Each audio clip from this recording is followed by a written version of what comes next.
Welcome to the Owatonna Today Show. We are your community connection. I'm your host, Francie Hall. On today's show, we're going to be talking about the school bond referendum that we'll be voting on November 3rd, and we will be visiting with our superintendent, Pete Grant. We'll be visiting with Tom Sager and with Mark Sebring, talking about that and the importance of this measure. After that, we actually took a field trip and visited with Boyd Huppert from KARE 11. He is the one who does Land of 10,000 Stories, and he has won many Emmys. He's won Edward R. Murrow Awards, so we were really excited to sit down with him. We hope that you're excited to see the shows. Please stay with us. We'll be right back after a word from our sponsors. Hi, I'm Dr. Beth Giltvet.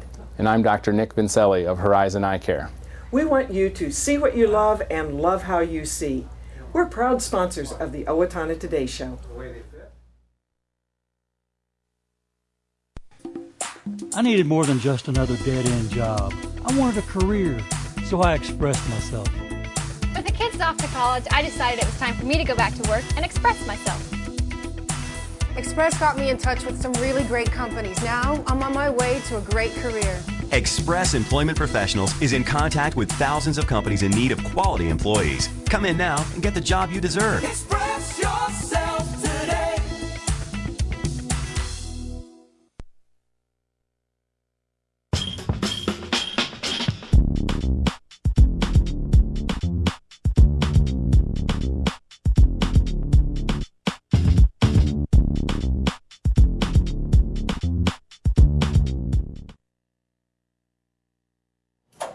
Welcome back. We are joined by very important people at the school district, and let's go ahead and introduce. We've got Pete Grant, Tom Sager, Mark Sebring, and let's just remind everybody who does what. Okay. I work for Tom. Not true. Superintendent of schools. Yeah. You know, my responsibility is make sure everybody gets their support they need to make sure the school runs fine. Okay. Support being? Whatever it takes. I work for the school board, actually. Okay. So. Money, training. Yeah. Yeah. Anything under and between. Okay. How about you, Tom? I'm the director of finance and operations, and our department really is very involved in, the planning, the financial aspects of the school district, and then, making sure, like I always tell students and when I meet with them, is our goal in our department in finance and operations is making sure they have all the tools they need in the classrooms to do their work, which is all about achievement and student learning. Mm-hmm. Okay. How about you, Mark? Francie, I'm Mark Sebring. I serve on the school board. I've been on the school board for almost 3 years. All right. Well, thank you. Thank you for serving in that capacity, and thank you to you too. Well, thanks for having us in. I'm curious. We want to talk about this bond referendum. We want to talk about the fact that we're trying to raise money to do deferred maintenance and other things in our schools. Mm-hmm. But I'm really curious, what is it, just quickly for each of you, that inspires you to work in our school district and with our kids? I had great teachers when I was in school, and I knew probably from third grade on I was going to be an educator. I had no clue where, how, and when, but my family was involved with teachers all the time. I had teachers in my house all the time, which it's kind of an interesting way to grow up. Did you have teachers in the family? Yeah, well, my sister taught me when I was a senior, but my parents had friends that were teachers, and it just was a natural part of my growing up. And I have a real passion for kids to help them get as far as they possibly can in the short amount of time we have them. I want them to be successful and carry on the democratic society that a lot of people have paid dearly for. So, yeah. And 12 years is not a long time, is it? It seems like forever when you're a kid, but really, in a lifespan, but it's an extremely formative period. It's a short time. Yeah. You think about the kindergartners who are here today in our schools. In 13 years, they're walking out at 18-year-olds, and it goes incredibly fast. Especially, I think as educators it goes fast, but for the parents it picks up speed in a hurry. Oh, and yeah. And the next thing you know, those kids are gone. Absolutely. How about you, Tom? What is inspiring you about? Well, I think we've all come to the same table, through different paths, and but similar. Like Pete, I knew early on in life that I wanted to be involved with something that I could help others grow, that I could provide some type of service to other people, and becoming involved in education was a great way to do that, among other ways, but that was working for that purpose. So as a former teacher, coach, advisor, principal, and now director of finance and operation, really the motivating part of this for us, I think, and for me, is to help others and to serve that which needs to be done. All right, thank you for doing that. Yeah. Mark, how about you? What is your inspiration for working in this field? Francie, mine is easy. I grew up in Owatonna. I'm a product of the Owatonna school system. Very deliberately moved back to Owatonna so my kids could have the benefit of this school system as well. Both of my kids are graduates here. It's just a terrific way to give back. Well, you're a good example of, we did pretty okay with our school system. That's nice. Thanks. That's right. To all of you, thank you. High student achievement right here. There That's we right. go. Well, so let's talk about what this is. When we say that so we're on November 3rd, we are voting up or down for this bond referendum. Let's just remediate a little. What is the bond referendum? What are we trying to achieve with it? Well, one part of it is to improve our facilities.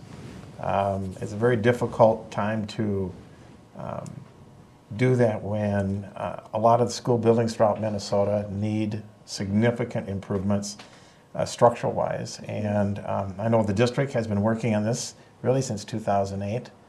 I think we have a great plan put together, and it's a lot of money. $77.9 million is a lot of money, but we don't have there aren't any shortcuts to this. There aren't any quick fixes, and we're asking the people on November 3rd to support that plan. Okay, and when we were on the tour with Bob Olson, we were talking about the fact that, for how many schools do we have, and huge buildings, and thousands of square footage, Right. and just in my own home to maintain that home, and the cost of getting that new roof that we did 2 years ago, Right. and the water heater, and all of that magnified times. So when you said $779 million, it sounds huge, but when you're dealing with the scale of buildings Right. and those precious people in them, that's Right. Well, and what you probably found out, last week, Francie, was, when you were with Bob and you were talking about that deferred maintenance piece, the school district has, about 850,000 square feet. Okay, 850,000 square feet. And, a home might be 2,000, 3,000 square feet or something like that. So that's a great analogy or example that you give, because like our own homes, our school district is obligated to assess our schools from time to time to figure out what needs fixing and what needs updating. In addition to that, we also know that, so we have this deferred maintenance. In addition to that, we also know that we have, our schools are designed today, or the ones that are designed today are different than 50 years ago, because safety and security is an issue. So we want to address that with this referendum, is improving the safety and security. And then also, of course, we deliver curriculum instruction very differently than we did, again, 20, 25, 30 years ago, and that creates more need for space.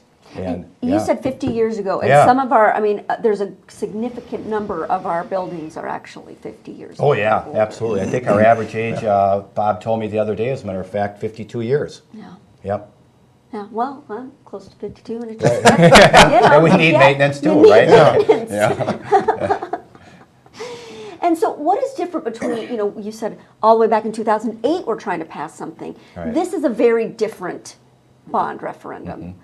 Can you just quickly, what's the difference between 2008 and today? And Well, what the we're asking biggest them to difference, do? 2008 was just one issue, and it was a new high school, and that is not the case this time around. Right. High school's out of it. We're really addressing the needs of K-8 right now, okay? And the process that we use with the community task force went through, and we assessed all of our schools on the basis of those criteria of educational capacity, safety and security, and deferred maintenance. They define the problems, and then they attach solutions to those problems. And so in this case, this is all about K-8 and not about the high school. Back in 2008, it was about the high school, and it was a lot bigger price tag than it is today. Sure. So the high school's off the table, it sounds like. It is. That was a kind of a controversial thing. That's not any part of this, is what you're saying. Correct. Deferred maintenance. What are some of the examples of some of the deferred maintenance? We took the tour, but Right. just for people who maybe didn't see that.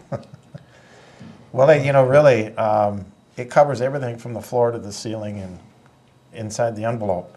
It's the infrastructure for the most part.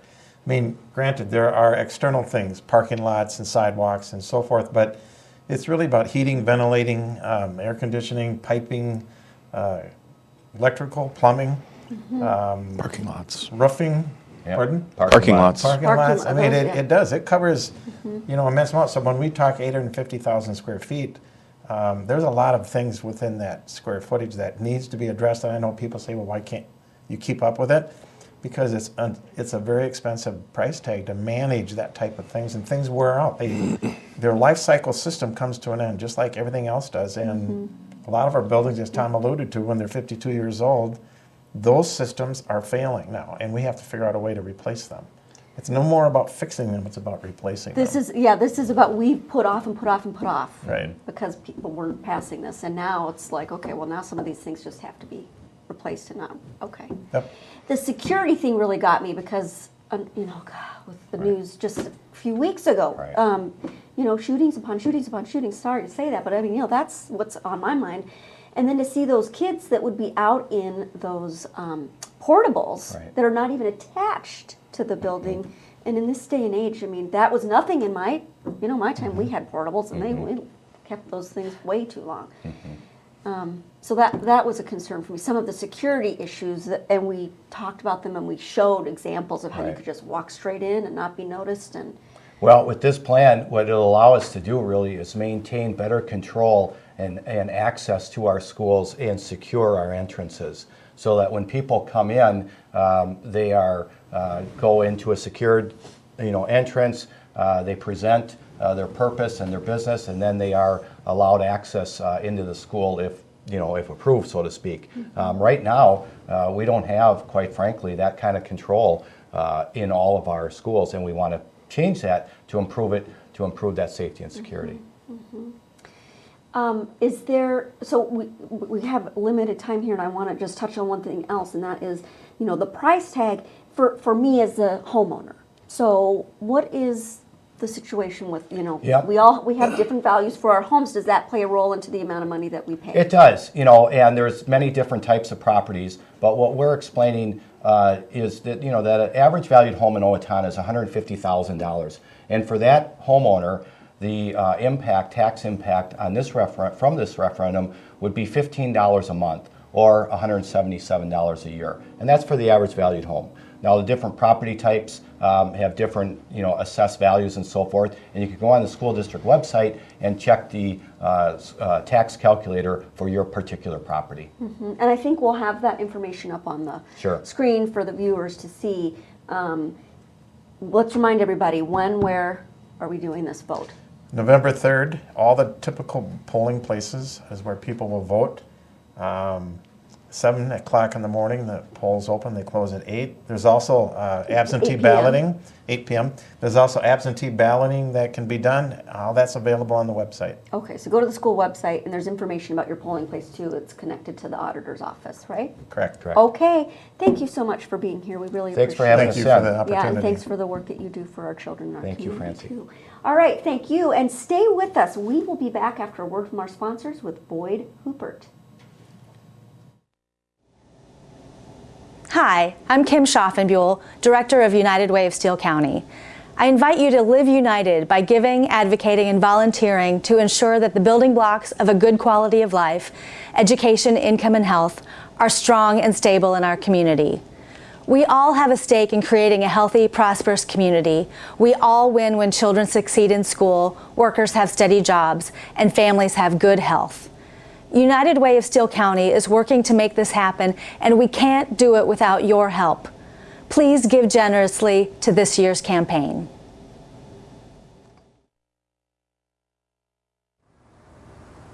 Hi, this is Eric with the West Hills Tenants and Fitness Center. A heated swimming pool, sauna, running track, cardio room, basketball court, weight room, and 6 tennis courts are among the amenities you can enjoy at our facility. We have a variety of membership packages available to meet the needs of everyone, or you can simply drop in for the day. Stop out today and take advantage of all we have to offer. West Hills Tenants and Fitness, encouraging and promoting a healthy lifestyle. Amy Swain Hearing Centers is a proud sponsor of the Owatonna Today Show. I'm Dr. Amy Swain, and I want everyone to hear better. Hi, I'm Brenda with the Mortgage Office of Brenda Bednar, aligned with American Mortgage and Equity Consultants, where closings feel right from the beginning. I'm a proud supporter of the Owatonna Today Show.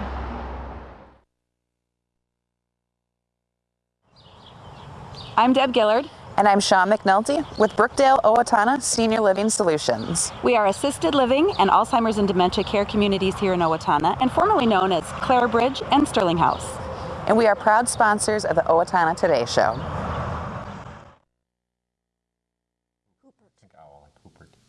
Welcome back to the Owatonna Today Show, your community connection. I'm your host, Francie Hall, and we are privileged to be sitting here with Boyd Huppert from KARE 11, and you may know him from the Land of 10,000 Stories, and most of them will make you cry.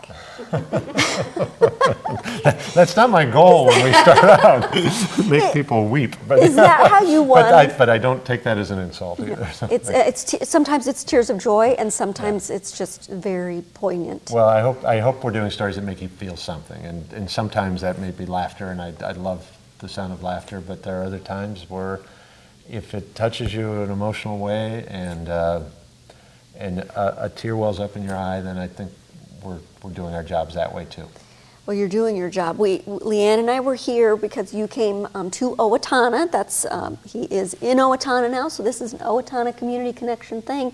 And you were speaking and you were showing some examples of some of these great stories. And so my nose is stuffed right now because we were crying through so many of them. Is that how you won so many Emmys? Was it because of the emotional content? I wasn't judging the contest, so I don't know. I think of awards as kind of it's just this side thing that comes along, this bonus, because we're producing the stories for our audience and for our viewers, and and trying to do a lot of the stories we do in this segment are near and dear to the people who we're featuring. I mean, they're life stories. They're momentous events taking place in their lives. So I always feel like I'm trying to tell a story that honors them as well and honors their story.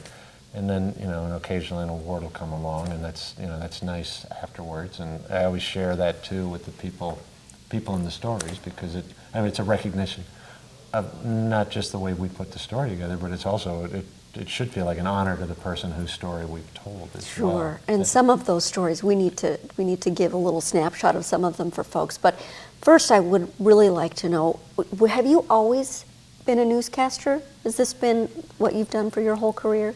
I was really fortunate. My high school English teacher in River Falls. I grew up in River Falls, Wisconsin. We won't hold it against you. Well, thanks. Yeah. Came to me at class one day and said, the owner of the local radio station in River Falls called WVR, is looking for a high school student just to come in on the weekends and sit in the booth and play commercials during Green Bay Packer games and Milwaukee Brewer games on Sunday afternoons. And I grew up on a dairy farm, and that was kind of the one day when we didn't work. Was Sunday, milk cows in the morning, milk cows at night, but Sunday afternoons was kind of some downtime. So I said, sure, I could do that. So that was how I got my toe in the door in broadcasting. Worked at that radio station through high school, and then went to college at UW River Falls. Continued working at that radio station. Did some work at the campus radio station as well. Was fortunate to get an internship at KSTP TV, Channel 5. So you were studying journalism then when you went to school? Yeah, but it was all, I don't know if I hadn't been, I told my kids this too, just if a door cracks open, go through it. You never know where it's going to lead, because I don't know what I'd be doing, but I doubt I'd be doing what I'm doing if it hadn't been for that high school job that opened that first little door. And you were invited in to do that first? What precipitated that? Just that radio station job? Yeah. I mean, he was just looking for a high school student because it was, I assume because it was a little bit cheaper than hiring an adult. And really there was no, I sat there and I waited till they said, we'll pause 10 seconds for station identification, and I pushed a button, and then I'd wait again until it was time for a commercial, and I'd push a button, and I did that for 3 or 4 hours, and then I went home. So it was my first job in broadcasting. That is really extraordinary because it's clear that you've got a gift of telling stories. Where did that come from? How did you learn that craft? Because it's won you many awards. It's just great. Some of it's probably part of me. I mean, I grew up in a large family, very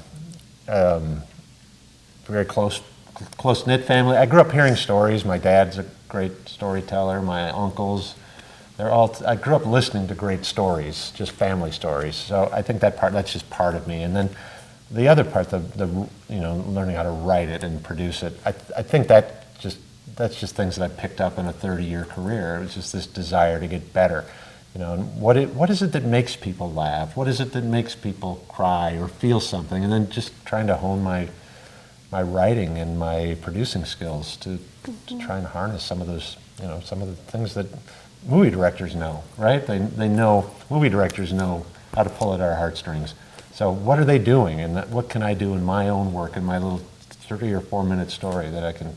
It's a 3 or 4 minute story, and it's this little mini movie that just has all this emotion in it in that brief period.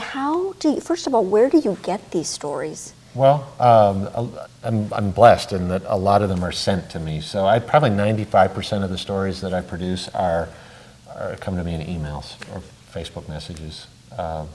And that part of that is just hanging around a long time. I've been at KARE for 19 years, and people are kind enough to think of me when they see a good story. So that's probably the majority of them come that way. Occasionally I'll see something that will just.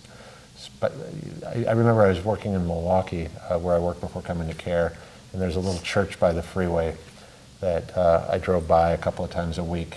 It was on the way to Madison, and we made a lot of trips to Madison because that's the state capital of Wisconsin. And I one day said, "Dad, it must be noisy in that church. It's so close to the road. It seemed like only 20 or 30 feet from the freeway." And I called up the pastor at the church one day driving by. I could see the sign, and I said, "Is it noisy in your church?" And he just proceeded to tell me all these great stories relating to the noise in the church.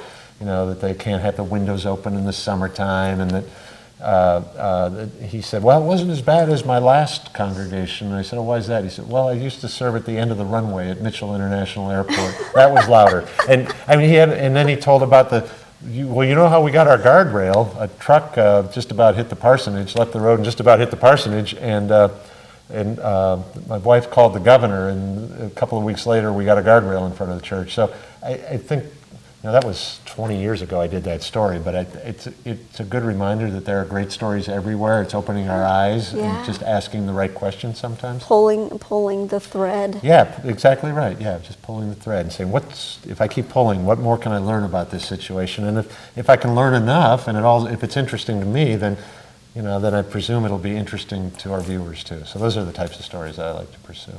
Well, you do the storytelling. And you also are a daily newscaster, is that right? What is the difference between the two? Well, on Mondays and Fridays I do daily news. So I come to work at 2 o'clock in the afternoon on Monday. I get an assignment, and then I go out on the road. And that story's on the air at 10 o'clock that night. So it's a lot of different muscles because everything's got to be turned quickly. It's immediate. We have to work really quickly. And Tuesday, Wednesdays, and Thursdays, I work on my segment, Land of 10,000 Stories. So now I have 3 days to do that same thing I had to do in 1 day on Monday.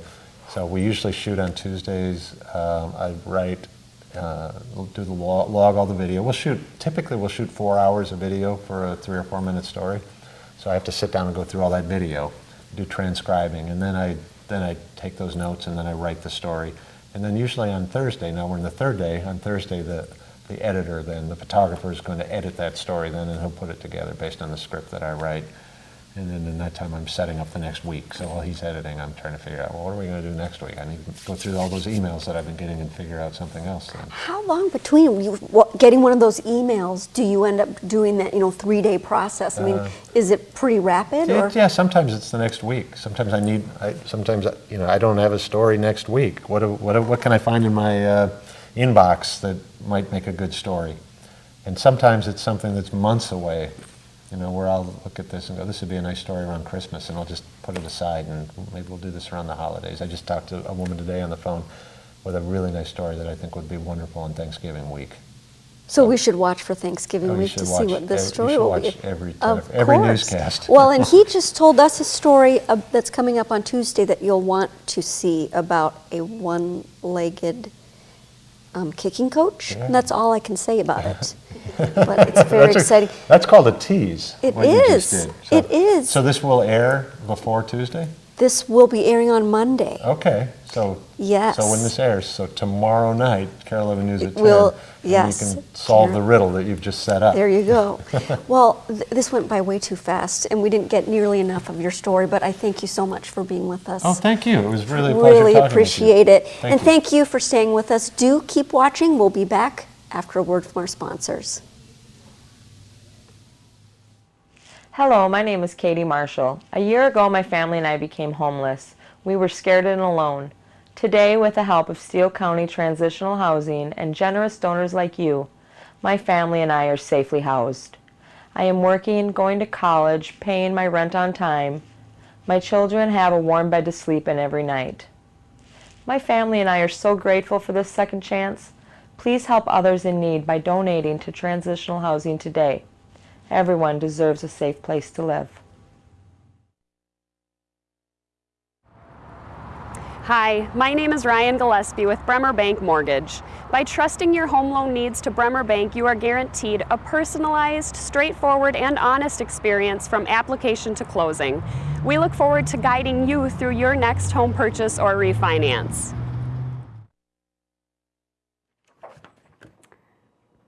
Welcome back. We are here with your community announcements. Riverbend Nature Center is hosting a science and nature-themed homeschool program. They have multiple programs. They are $8 per child per program.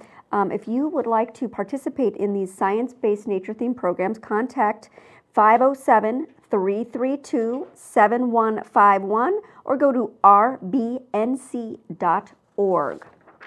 Steele County Public Health has low or no cost vaccines for influenza coming up today from 4 to 7 p.m. and then November 7th from 9 to noon. And it looks like, actually today's program is at NREG schools in Ellendale from 4 to 7 p.m. Again, the Riverbend Nature Center, they have a book club that meets monthly to talk about the natural history topic. If you're interested in joining that book club, call 507-332-7151 or rbnc.org. The Autism Spectrum Disorder Parent Support Group is meeting. They meet tomorrow night from 6 to 7:30 at Associated Church. For more information, call 507-444-4128. We thank you so much for joining us today. We hope that you come back and join us for our next show. Coming up, we're going to be highlighting the trick-or-treat trail for the Owatonna Park and Rec Department, and we'll be talking about fall tree care, pruning your trees, and more. Come back and join us then.